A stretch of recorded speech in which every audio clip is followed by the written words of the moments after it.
Hello everyone, my name is Dea, and together with Yana we are part of the team debugging the universe. And the challenge that we're addressing is seismic detection across the solar system. And analyzing the seismic waves are an opportunity for us to learn more about the planetary bodies and also the universe. However, this raises a particular challenge because it takes a lot of power and resources in order to send sensor data back from these long distances back into the Earth. Therefore, our goal is to write a computer program that is going to analyze the real data from the Apollo missions and the Mars interior exploration in order to identify these seismic events, at the same time make the data scientifically useful while sending back only the data that contain the earthquakes without the noise. Therefore, our solution consists of a machine learning model for anomaly detection, which in this case relates to the earthquakes, and it is capable of identifying the start times of the quake signals while ignoring any equipment failure that there is in the data. So we sourced our data from the NASA Apollo and Mars InSight missions. We use the labeled part for the model training and the unlabeled part for test of our machine learning model, whose architecture consists of convolutional neural network layers and long short-term memory network layers. First, we built the first version, which was based upon the mentioned architecture, and in the version 2, we improved it by using the advanced techniques like feature engineering. Both of the versions output the timestamp of the quake start. Now let's dive in more into the technology behind the solution.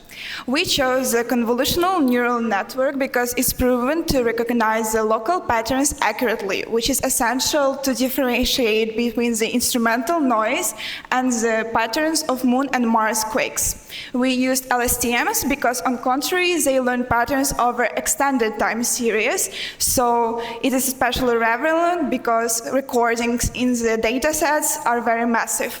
Mainly, we use TensorFlow for the model training and testing, and other libraries like Pandas, NumPy, and etc.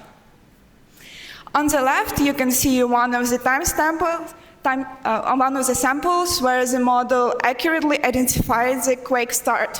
It successfully recognized the patterns of P and S waves and successfully ignored the other large spike caused by instrumental noise.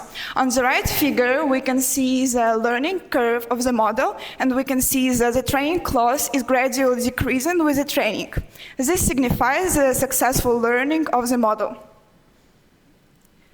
We are also planning to undertake next steps in order to improve our model even further. And firstly, we were also thinking about the data preprocessing in order to remove the noise from the data previously, and then train the model with the noiseless features. Furthermore, another step that we have already mentioned a lot of feature engineerings and include a lot of feature engineerings elements into our model, but extra ones would also improve our model further. At the same time, moreover, some tuning models, we would do tuning of the model's parameters in terms of learning and also architectural parameters. And as Yana mentioned, we have used two different models for our solution, and we have seen that with the increased amount of models, we also have increased amount of accuracy, and including another type of architecture, such as, for example, isolated forest. If that gives us another better performance, we could also include that for our two-stage detection model. And finally, we will deploy our solution in real life so that we can limit and minimize the cost and resources and all the power that is needed to bring this data back to Earth. So, thank you.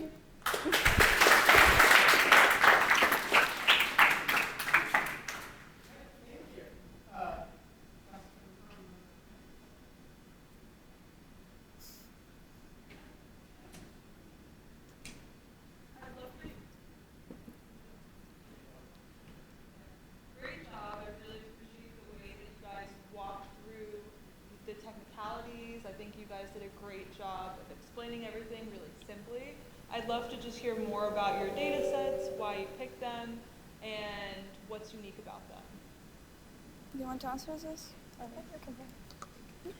So the data that we used were from the different missions from Apollo 12, 13, 14, 15, and 16, I believe. So they had the data set about the lunar and the moon data about the moonquakes, and at the same time also for Mars, the Mars quakes. And the data consisted mostly about parameters that involved velocity and also the absolute and real time. We used absolute time in order to make our, in our model specifically. That was the data that was recommended by NASA, and it was very good because we had the labeled, the data set with the labeled and also unlabeled. So it was very, very easy for us in order to train the model and at the same time test and evaluate that actually it was giving us the right results. Yeah, I just want to add on this that due to the labeled data set, we were able to use the supervised machine learning techniques, which really gave us pretty good accuracy. And also in the future, we might improve the accuracy by incorporating some data from the earthquakes happening on our planet, even though they are different, but we have much more data about them compared to the Mars quakes. So we can use the Earth data to pre-train the model and then to fine-tune it specifically for Moon or Mars.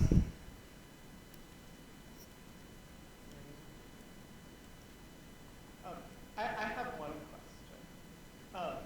I'm curious about the interface. Is this model that was built just in one language, and is it text input, or is there a graphical interface for running the model?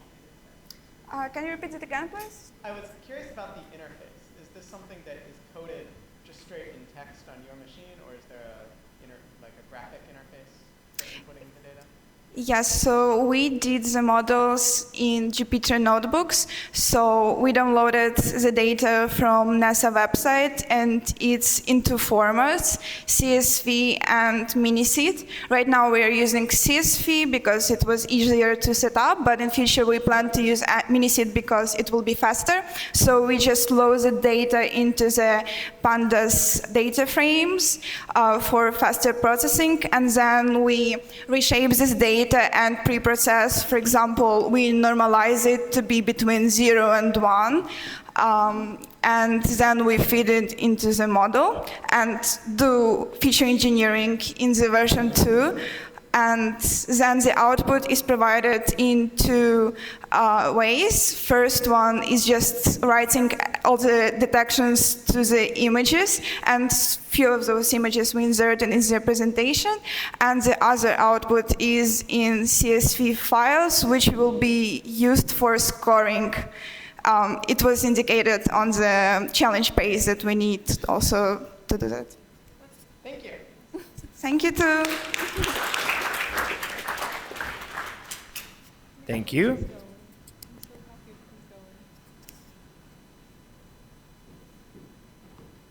So H2O KBCC, right? Is the team name?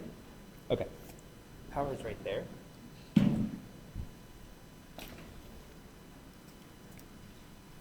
I give you guys this. Is it working? Okay. This is ready. Oh, so I'm on.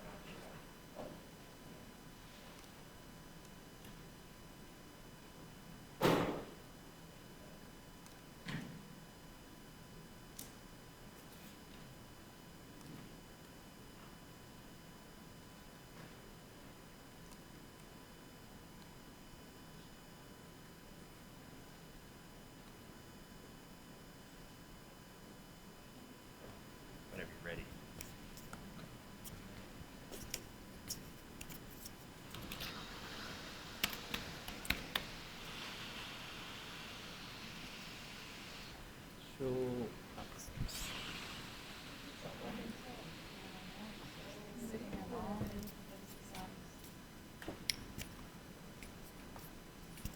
Hello. All right. So, hi everyone. I'm Nicholas Bacarizo. I'm from Kingsborough Community College. So, my topic is chronic exploration. Chronic exoplanet exploration. I choose this topic to let people know according for what are exoplanets and about the community and scientific investigations that they can participate in. So, what is an exoplanet? An exoplanet is considered outside of the solar system. So it's not part of the orbiting of our star, is the sun. So technically, is we could say like they have different structures. It could be icy. Some of them can have some water. Some of them have some lava, some gas, and different materials and organic compositions. All right.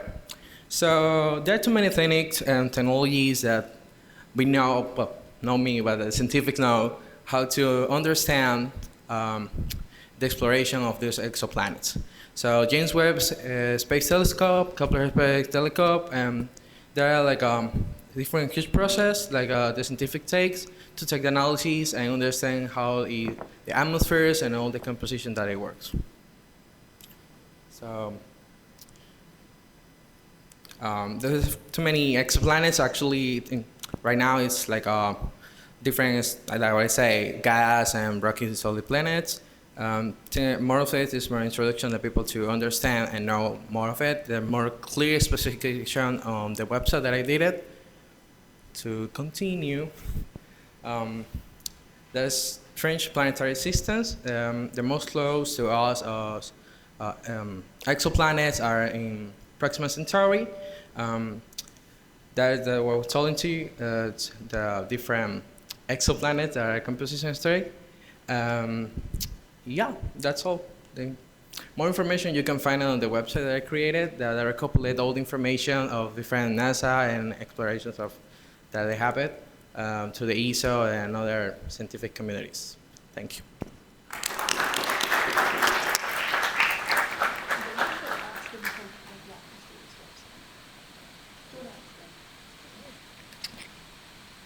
Hi, you did an amazing job with your presentation and the flow of things. I love the animations. Thanks. I would love to see your website and just have you walk us through it.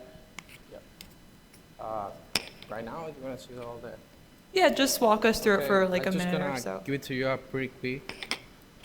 Here it is. So, right. I have to. There's. Okay. So let me scroll down a little bit. I created the time that I was working. It was with me. Me. Okay. So there's an introduction to the exoplanets. There is a video that people can watch if they don't understand. So you can click different part of it, find more information, and you're gonna find it on the official page of NASA and all of them. And the same way, you can see all the exoplanets that are right there registered. You continue watching the size of the exoplanet, how to do the measurement, orbital period, how the scientifics understand detecting the exoplanets, different method. There's direct to the Science NASA exoplanet, so there's more information. You click it, you're gonna redirection to the website. And some galleries and some exoplanet and the name of them. So, and there is more information to be more clear on each topics. Okay. In addition, sorry, let me scroll up. In addition, there is more information on the other side. If you want to understand more different topics or classifications, something like you want to learn, they're right there. Yeah, thanks for showing us the website. It's pretty amazing. So do you want to tell us more about like the technical difficulties you have for this project? Like, was it mainly for building the website? Like, what kind of languages did you use? What was the technical tools you used? Okay, well, me as a graphic designer, and I was working on me, so I'm gonna be honest, it was really challenging, and like the challenge, so I say, all right, let's do it. So in part of it, it's a really good experience, and the same way, the learning process, because I like all the stuff that I have it with NASA and the universe and the space, and I feel like this opportunity, it helps me a lot with all of it. How I created and all of it, well, I have an experience working a little bit in websites and all of it, so I was practicing and taking different tools and watching some videos to do the best that I can do it. Yeah, thanks for sharing. All right. Awesome. Thank you. Thanks.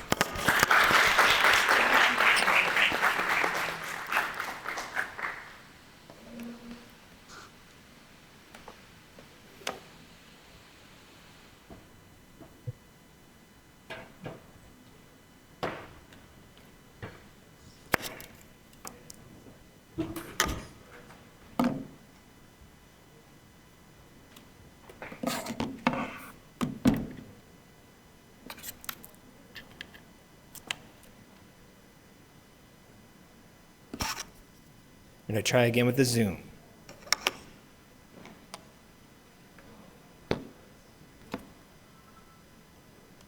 Hello, do you hear me? Hello? Max, Hello? can you hear us? Hello? Yes, I do. Yeah, yes, I Okay, do. great. Do you see my It's screen? already better than last time. Perfect. I think we're just waiting to get you up on the screen is all. So one sec. Do you see my screen? Hang on. You can hear us? Yes. Okay. All right. And I think we can see you.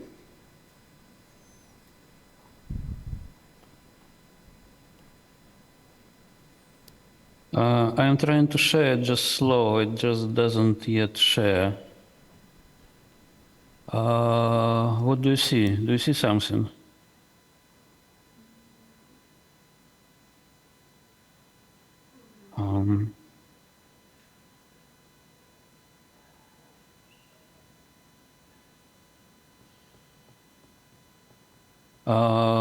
Do you see any of my screens?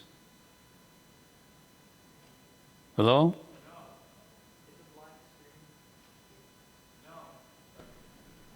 You don't? It's still blank. You're just struggling to start sharing, I guess. Oh, it's horrible. You know what, maybe I have to log out and log in again because, I mean, it seems stuck. It doesn't, I mean, I'm trying to share, it just wouldn't pull my presentation. Okay. I can try to troubleshoot this without having you up on the big screen. So why don't we go to the next group, which is Pursue the Stars, and I'll try to get Max's video sorted out.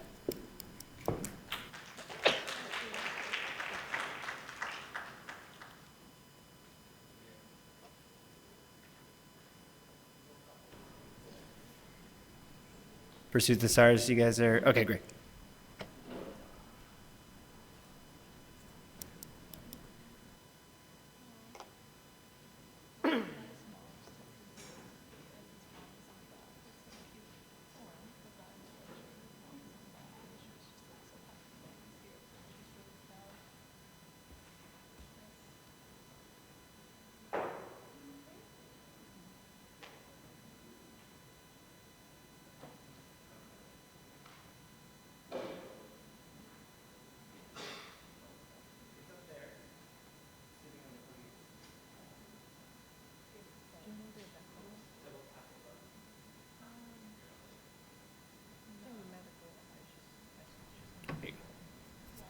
Hello? Wow. There we go. Oh, grab me that HDMI. It's next to the podium. Oh crap, this one. Oh, this thing. Oh.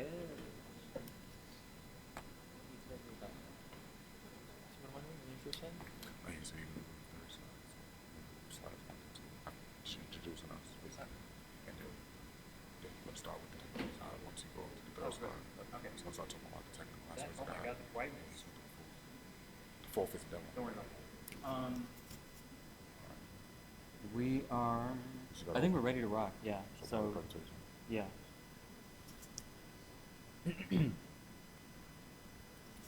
Oh, present. Yep. All right, how's it going, everybody? Pursuit of the stars. Explore the space by exploring the past. There is no future without a past. All right, so there's four of us. There was more, but you know, things happen. So I'm gonna introduce us one at a time. This is Khalid. He's my instructor, by the way. He's a full-stack engineering instructor and a back-end engineer. Me, myself, I'm a graduate at a 12-month web full-stack boot camp. After a year of that, I've just been working on a little mobile app development.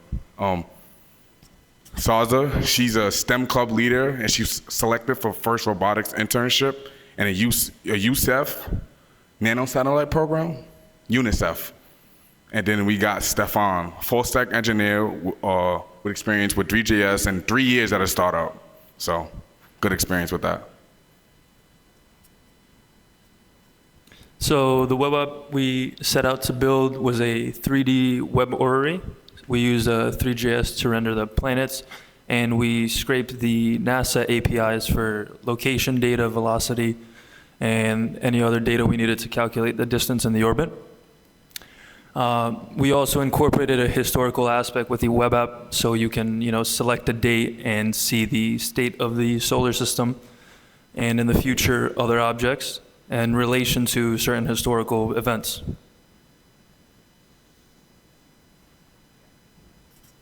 All right, let's do a quick tech demo here. The first layer of this is, as Stefan mentioned, we use the Jet Propulsion Laboratory dataset to get vector coordinates for all planets in our solar system and the sun, well, in relation to the sun. And then we serve that data over a REST API to our front end, which is written with React, JavaScript, and 3JS for our 3D models. And I don't know how visible this is, but I promise there are objects here.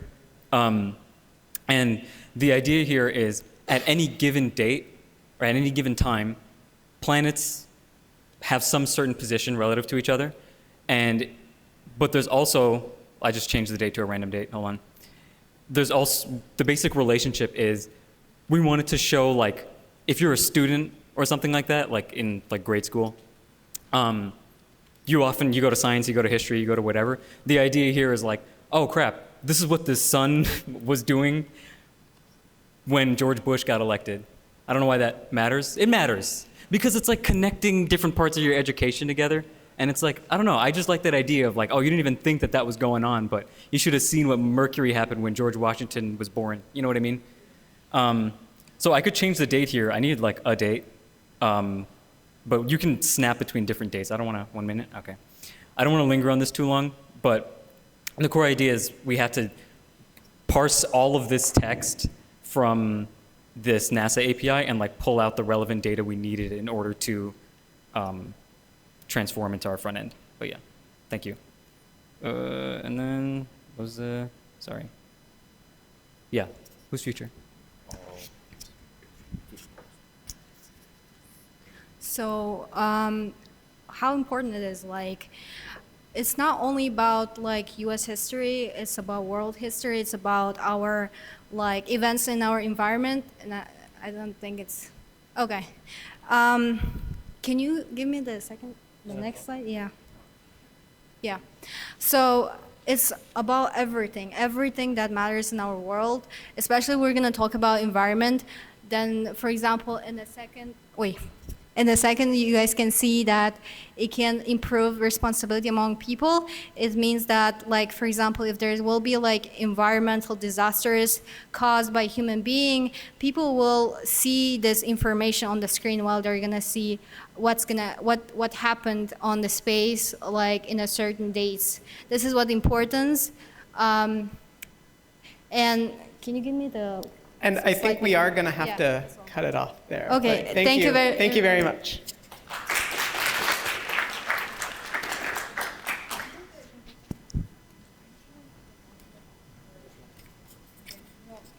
Hi, great work, great presentation. I wanted to ask, what is the solution that you're offering and what problems are you actually trying to tackle with this idea? I mean,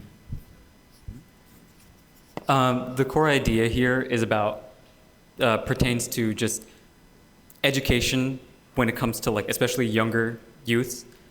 I remember when I was in school, it would be like history, science, math, and then lunch, but like none of those things really connected together in any meaningful way to me in my head. And I felt like this kind of tool is the kind of thing that could show more intuitively like all this stuff that's happening in these different classes and all that are happening at the same time.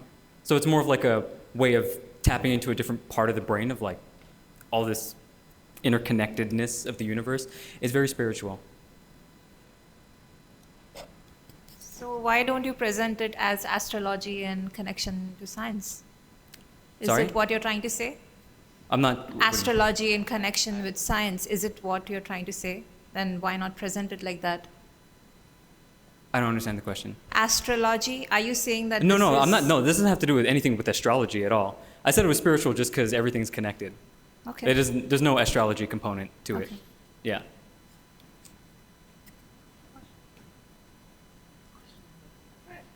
Thanks. Thank you.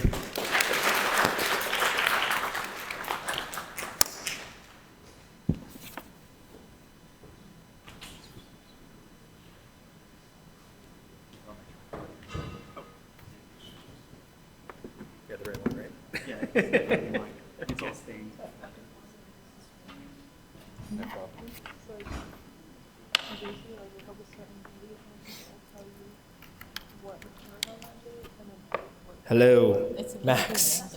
Yes, yes, yes. Yes, and I see your screen. This is I'm terribly my sorry big win about for today. Once I'm it gets up terribly, here. terribly sorry about all these delays. Sorry. Can I start? All right. 1 second. We're just pulling up your screen onto the projector so people can see it here. Okay, now we can see you. So go ahead and start. Okay, so project name actually came from Greek mythology. It's a satyr which was turned into ivy. Well, my project is Exosky. Do you hear me? Yes. Okay, right, Exosky. Right. Well, I was basically trying to figure out how to deal with unknown large set of data, and this is actually a typical problem for NASA because like tons of data and nobody knows what to do with this. So my approach is that, well, I am a scientist, I am not IT specialist, I do not know how to develop apps, but I did develop apps during this hackathon using AI, basically. That's what's going on. So data sets for this, which I found first myself and then confirmed with, AI tools, searching stuff for me. So I was used to search stuff. So this is one huge archive about basically every exoplanet which was discovered, every source, every star system which was discovered, and lots of information about it, like mass, radius, eccentricity, or orbital axis, and so on, a method of discovery, date of discovery. Sometimes there are several records for the same planet because people look at it in different times and so on. So it's like basically, let's say it's all that is known about exoplanets that sit there. But for high school student, it's inaccessible because, I mean, you don't even know what to start, what to do with all this. There is something else out there which I want you to be aware. There is one super duper app which was developed by NASA. I can give you a demonstration later, not right now. This screen grab. What you can do is it's interactive, so you can select, as you can see here, you can select system, you can select star, planet, and you can rotate this, zoom in and out. So it's interactive app trying to show you like where these planets are, how they look like, give you some photographs and so on. But it's not linked to the wealth of other information, and also not every planet is on this other super duper app. And also, it's a question, I mean, if you are throwing this very nicely working up, I mean, what exactly do you want to do with all this? If you're a high school student and you're not unsure what is even shown in there. So with this set my mindset, well, I intensively interacted with ChatGPT. I was chatting with ChatGPT and asking it all kinds of different questions, as well as with Google AI, trying to line up like communication line between these data sets, which I also didn't know. I started working on it on Friday, and like human beings out there. And it was super interesting. So, I mean, if you want, I can put a full record of my conversation with ChatGPT. It's super interesting. So it can do lots of things. I mean, if I ask you what is exoplanet, it would tell me. If I ask how they were discovered, it would tell me about this light curving in gravitational field. I mean, it can explain it either to high school students, it's left answer, or to a PhD in physics, which is right answer. It also makes a huge number of mistakes. 30 seconds. It makes a huge number of mistakes. Okay, anyway. Right. So I also did some human studies. So here you see histogram of mass distribution of planets. Here's radio distribution of the planets. I also want to plot, a gravitational field which involves both mass and radius, and see how this is distributed, and so on. So this is data for planets which have records both for radius and for the mass. It's less of them out there in the archive. Thank you, Max. So, that's time. We're going to switch to the Q&A. Yes, I'm here. And I didn't show you my app, which I did, but anyway. So you mentioned that you used AI to assist you with some of the aspects that you're not familiar with, such as the coding.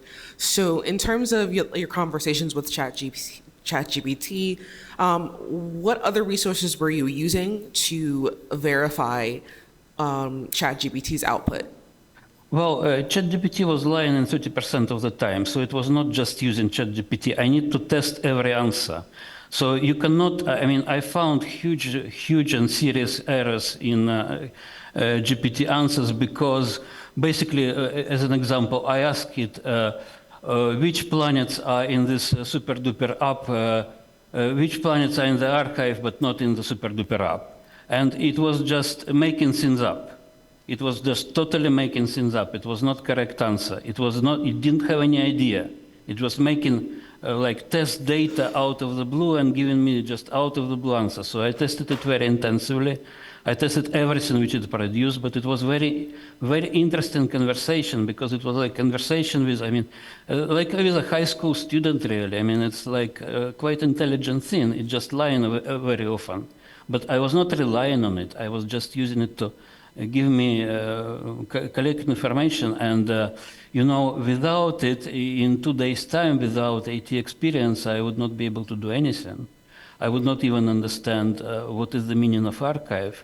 So, and then when I understood, so I use it to find out where things are, and when I found where the things are, I pulled it myself and analyzed it myself using software which I know myself. But to find my way, it was very helpful. Thanks, Max. And the point is that the way I did it, if you look at the full record, high school student also can do it. So it's like, I know it's controversial because you're not supposed, if you are in school, you're not supposed to use AI. If you are applying for a job, you're not supposed to do it. But if you're on a hackathon and you have 2 days time and you're alone, so I'm alone in the team, and you don't have some skills and the help is not really around, then what do? You use this, and you need to use it very carefully, but it helps. Thank you, Max. I think we're going to move on to the next presentation. All right, great. So next we have, thank you, Max, Team Singly.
Oh, is it? Oh. Did you guys know? I guess so. I gave you the wrong. That's fine.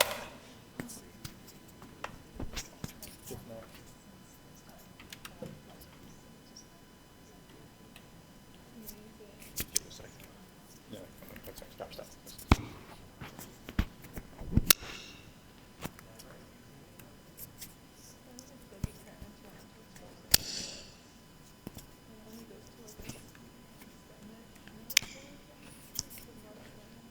There you go. I got the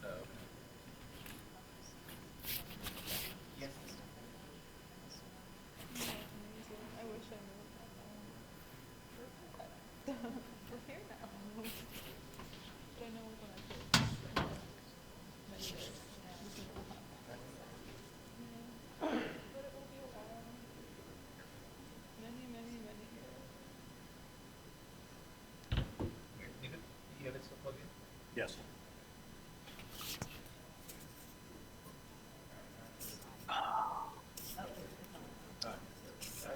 That's all right. Okay. All right. Hello, my name is Shane. I'm with Team Singly, and our project was design an ocean where chemosynthesis is the main sustenance of life and not photosynthesis.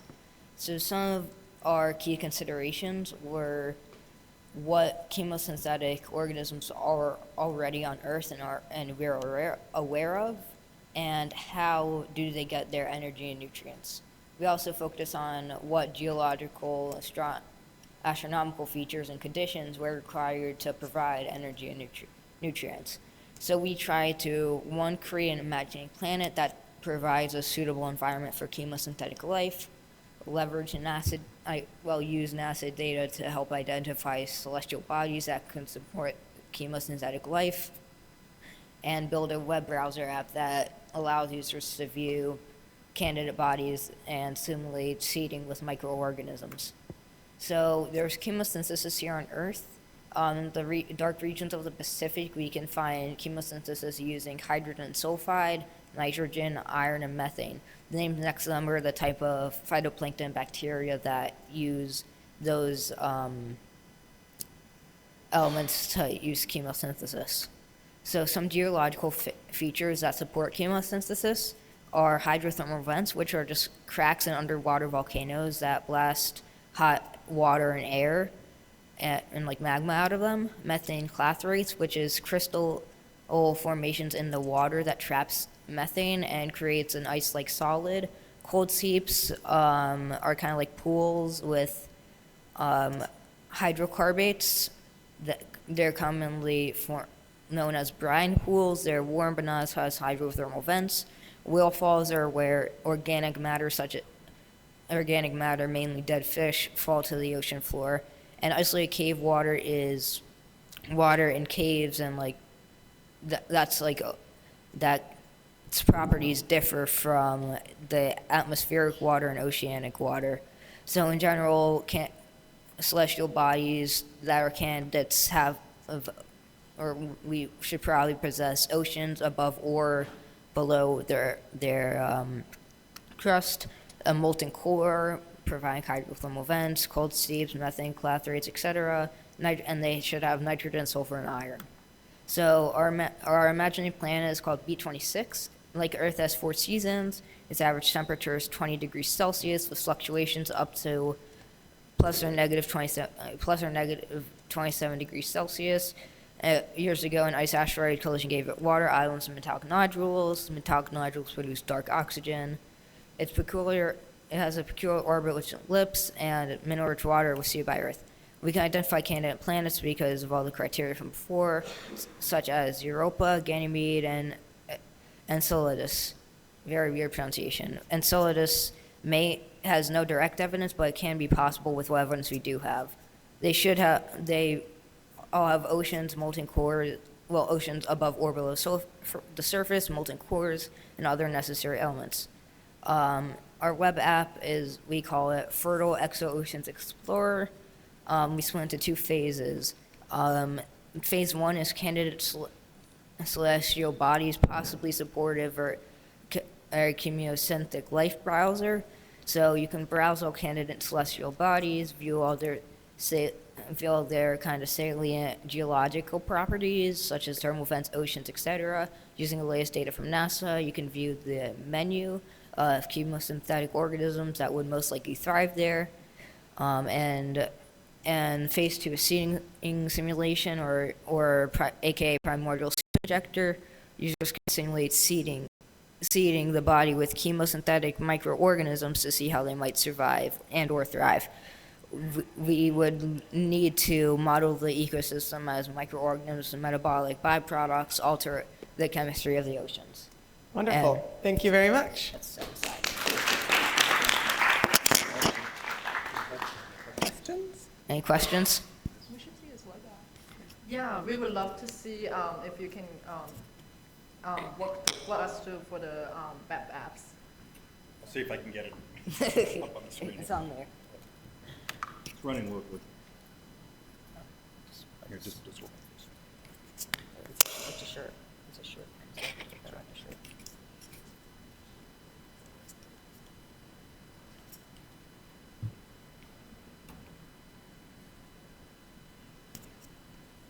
Oh, it's working.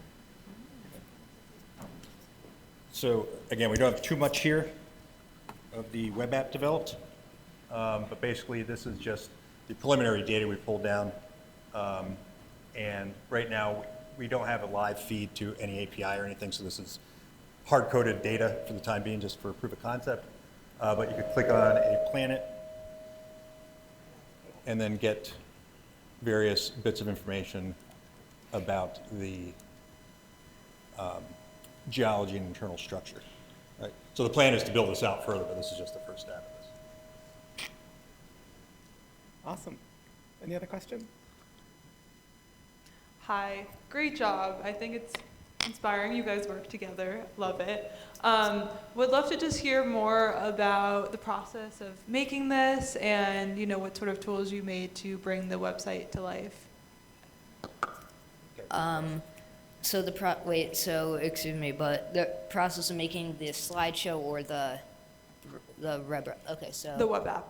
Oh, so the web app. So you want to explain that? Well, the process for making the web app was pretty straightforward. There's already kind of a shell I found that I was able to pull down because we didn't get started till just a little bit ago.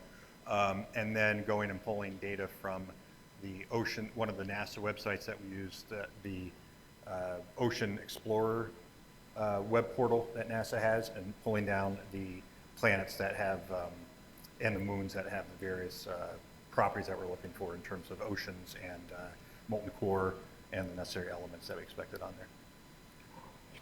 Awesome. Thank you. Thank you.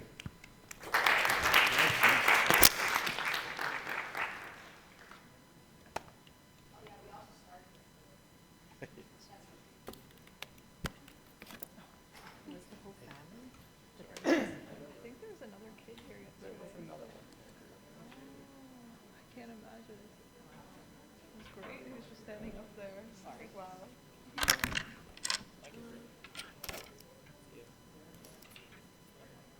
So this is the young scholars. Clap for them.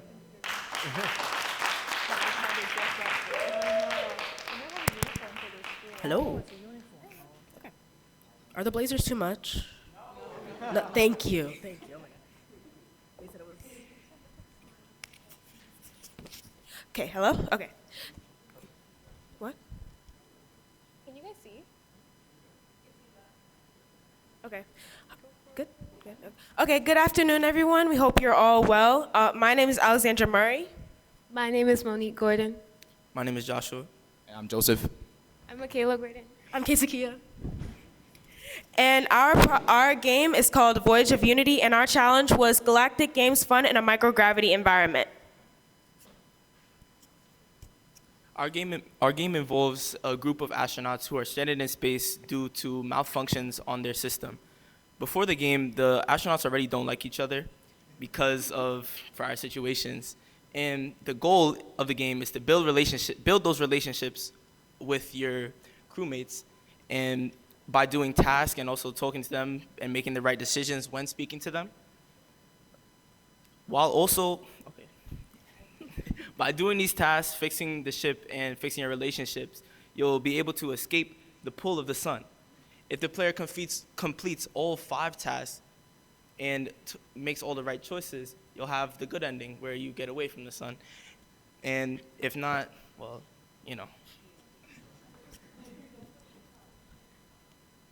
So the first person that you meet on the ship is Titov, and when the captain or the player wakes up, you get hit by a lot of bad news about multiple bad things happening on the ship. The first quest that you do is one that helps him with his boxes and organizing him. And then he reminds the player to be very mindful of what he says to his crewmates. This leads you to the next crew member, which is Gagarin. Okay, so the next crew member is Gagarin, and Gagarin is second player the character actually meets. The player is presented with Gagarin's complaints depending on how they respond to him, and the choice either leads the players to Gagarin's dialogue of him being upset, or then May's dialogue, or Gagarin's rude dismissal, and then Titov basically scolding the player for the choice that they made on Gagarin, because he's already very easily agitated. He's definitely the most irritable on the spaceship.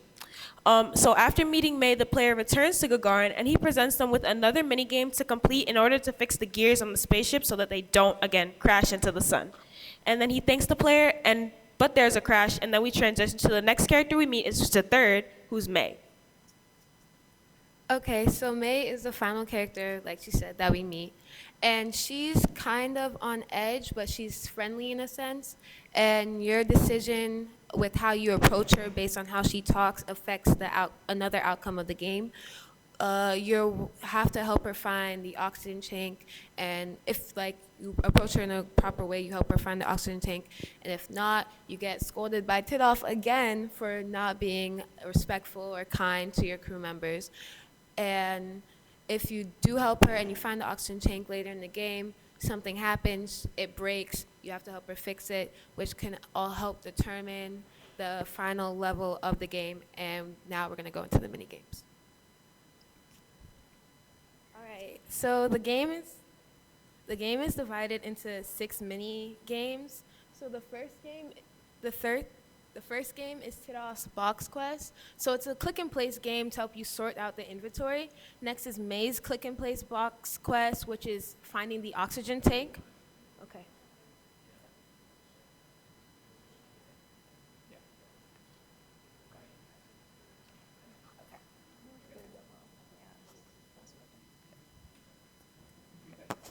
Hey, great job. I can tell if you guys were on the team together in the spaceship, you guys would not get burned by the sun because you guys work really well together. I would love to see a demo, and then we'll have some follow-up questions.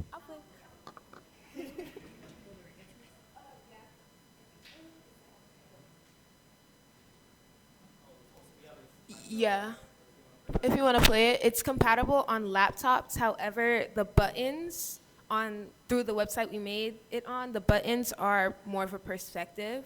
So it might look fine on her computer, but on yours it might look different. Yeah, because it's projecting.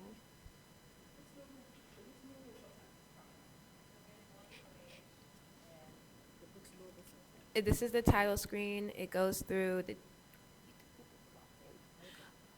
it just gives you a brief description of everything, what we explained before. We're gonna skip it. And you start off with Titov. He's explaining what's happening and all this. And okay, and then we go through the game. It tells you the correct order of food. It's food, tools, and parts, right? Okay. It's not.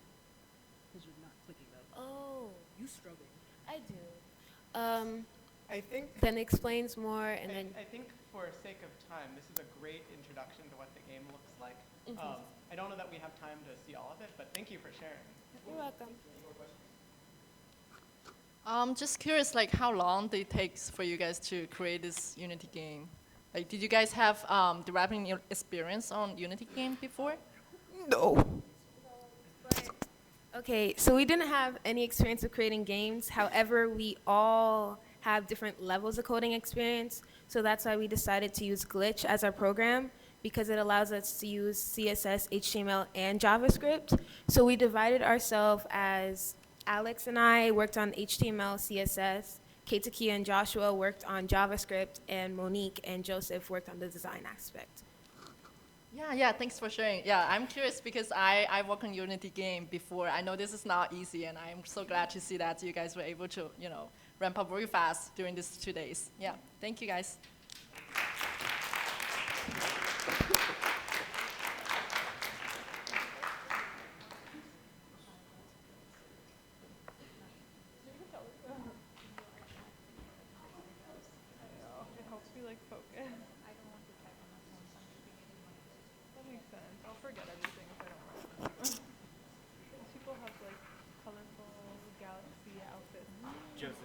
the final team name. So our team is Butterfly Space Rescue.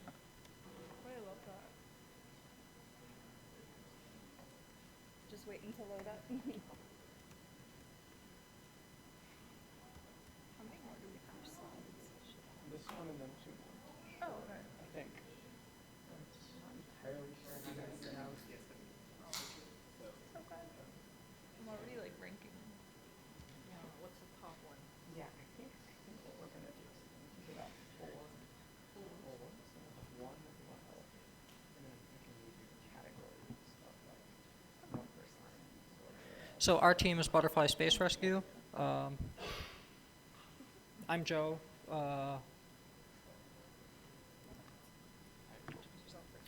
Hello, my name is Mark. Nice to meet you. And hi, I'm Inessa. All right, let's get started. So the problem we wanted to solve is that we want to encourage students to go outside, not stay inside, and explore the earth around them.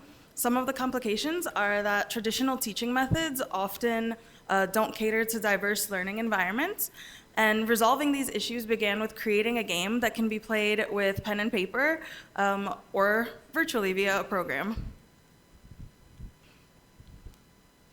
So we started by looking at different personas of people who might be using this game.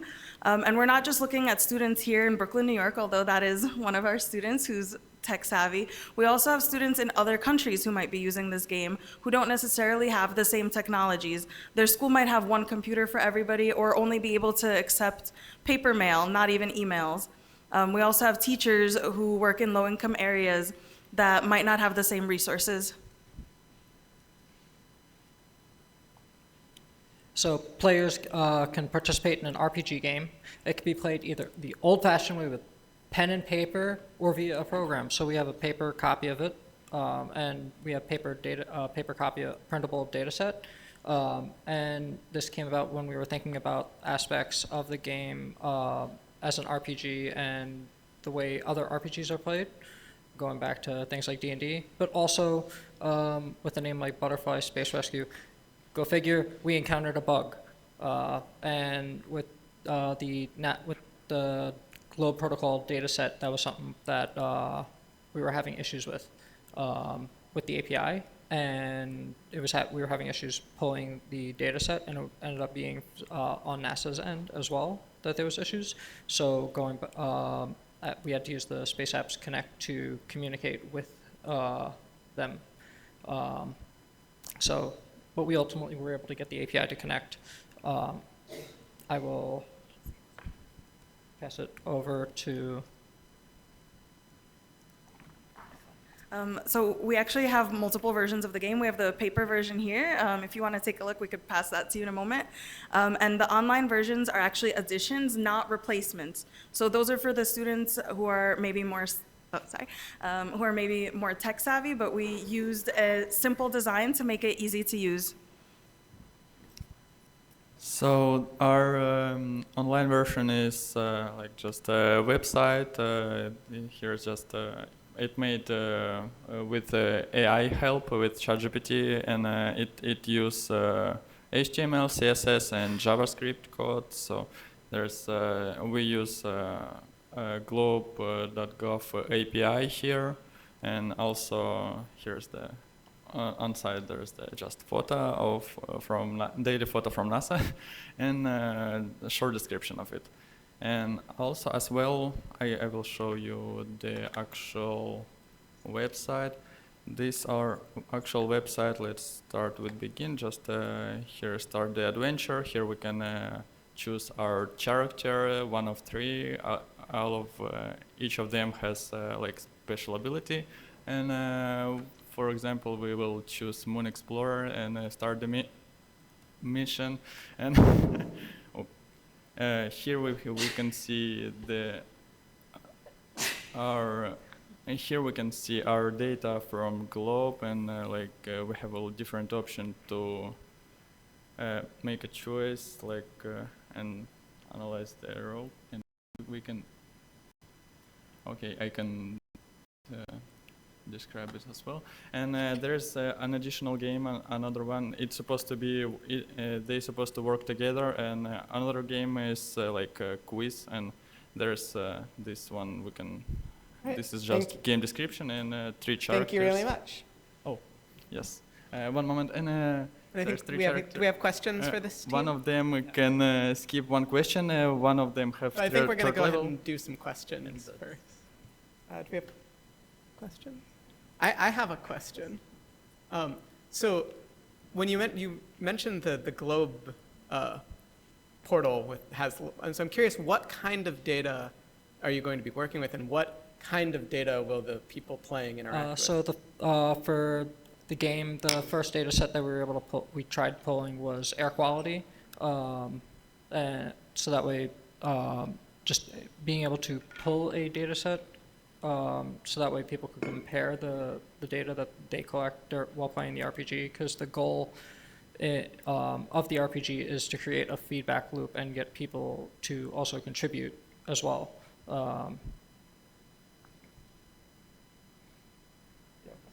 Yeah, I really appreciate that you had accessibility in mind and you thought outside of yourselves here in Kingsborough, and you thought of people in different geographies with different access to technology. So given that, how would you get your mission out to someone in Kenya? Like, what sort of partnerships would you make, like with using NASA and also reaching people there? I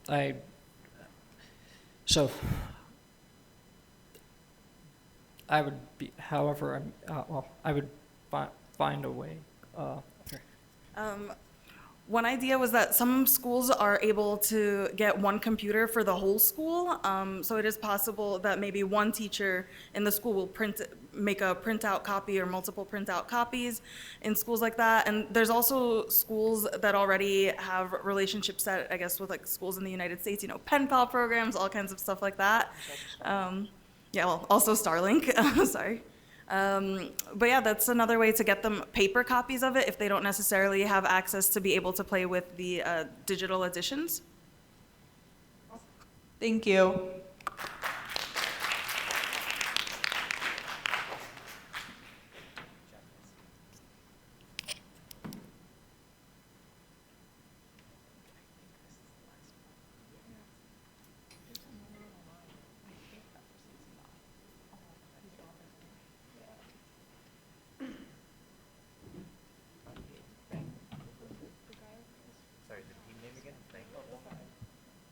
So this is Banglabyte, which I believe is our last team presenting today.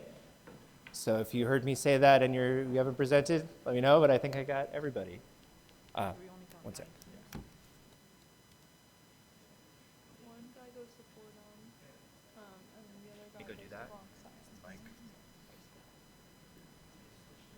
Okay, hello everyone. My name is Adnan. I'm from Forum University. Hello everyone. My name is Afnan and I'm from Bronx Science. So the challenge that we picked was community mapping, and the name of our project is called Income and Impact. So let's start off with who we are. We're a group of Bangladeshi Americans who care about two things: technology and the environment. Our mission statement is to spread awareness of low-income areas affected by wildfires through technology and hopefully help those affected to get more government assistance. It is important to be informed about these issues because we need to recognize and raise awareness for the impacts. Otherwise, the people living in those areas might suffer and not actually get the help that they need. How are we unique? We're using technology to help spread the awareness of the wildfires with websites that visualize the data for people rather than just making statements. So this is a summary, like a timeline of our work. So first we did research, so finding data sets, relevant information about the two topics. Second was to analyze the data, so overlay the data sets to find correlation. Third was to visualize the data. So we used ArcGIS, which is what NASA uses for their maps. And we also use web dev skills, so HTML, CSS, JavaScript, to help visualize the data. And now we're presenting it for you all to see. So yeah. So this is the map that we created with ArcGIS. So all the white to the green areas represent mid to low income. And as you can see, especially in the south, west coast areas, it's very heavily affected with the wildfires. So yeah, with these findings, so based on the results, we were able to determine that in spots with majority wildfire occurrences, the income ranges from bottom to mid-tier. And go back. As more wildfires occur in areas with lower income, there should be an increase of governmental support for those affected.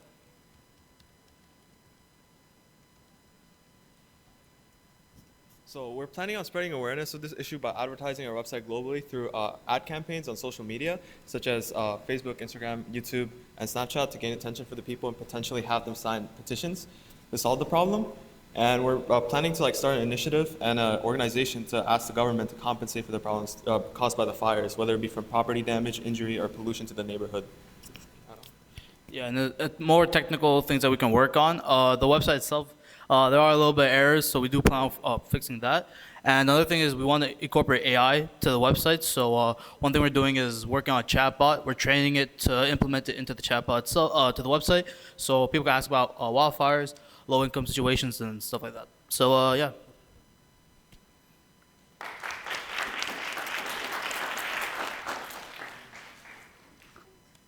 Yeah, thanks for the presentation. I really like the idea how you're combining tech and environment. And also, I'm glad to hear that you're mentioning work for the future. You want to promoting the websites on social medias and also using corporate AI. Those are good points. Yeah, and moreover, I'm wondering what was the most technical challenging parts? You mentioned gathering data and also analyzing the data. Could you tell us more about the process? Yeah, so using ArcGIS was probably the biggest challenge we had, more so because it was a newer technology that we never used. And our goal was to overlay the data to find correlation. So it was kind of challenging to set it up, but after we figured it all out, analyzing the data from there, because it was visualized, was a lot easier. So yeah, that was kind of one of the challenges we overcame. So you mentioned that you did a lot of data analysis after finding the correlations. So I'm curious, how much hypothesis testing did you do to figure out how strong that correlation was to kind of make sure that you're on the right track? Yeah, so we didn't really do a lot of calculating, more so just based off what we saw. So we gotta just use the map to just see it, a basic general overview of the data. We do plan on doing more accurate testing in the future. Because since we were on a time crunch, right? So we didn't have too much time. But in the future, we do plan on doing more hypothesis testing, stuff like that. But as of right now, we kind of just used basically the estimate of stuff. So yeah. Well, let's thank all of our presenters one more time. These were all fantastic.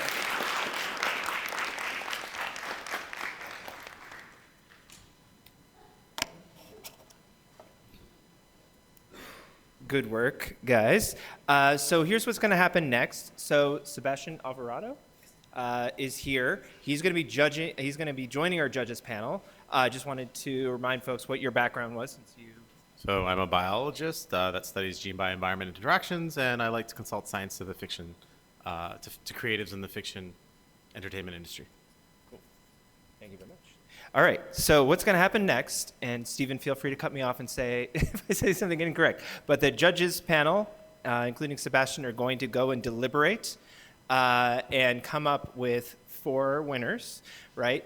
Now, as you might have heard us say multiple times, this local judging sort of winners competition is not the thing that qualifies you automatically for global. However, the panel of judges is the same judges that will submit for global. So I just wanted to say that with your time here, one, don't go too far. I'd stay in the room. I don't know how long the judges are going to take to find the awards. But now's a good time, if you saw something interesting, you guys have kind of all been working individually in your teams. If you feel like your project's mostly complete and you saw an interesting idea and you want to help out, think of this as we are now, New York City, Brooklyn, the New York City region. I know all of you are from all over the place. But we are going to be now thinking about what is going to be the best projects to bring us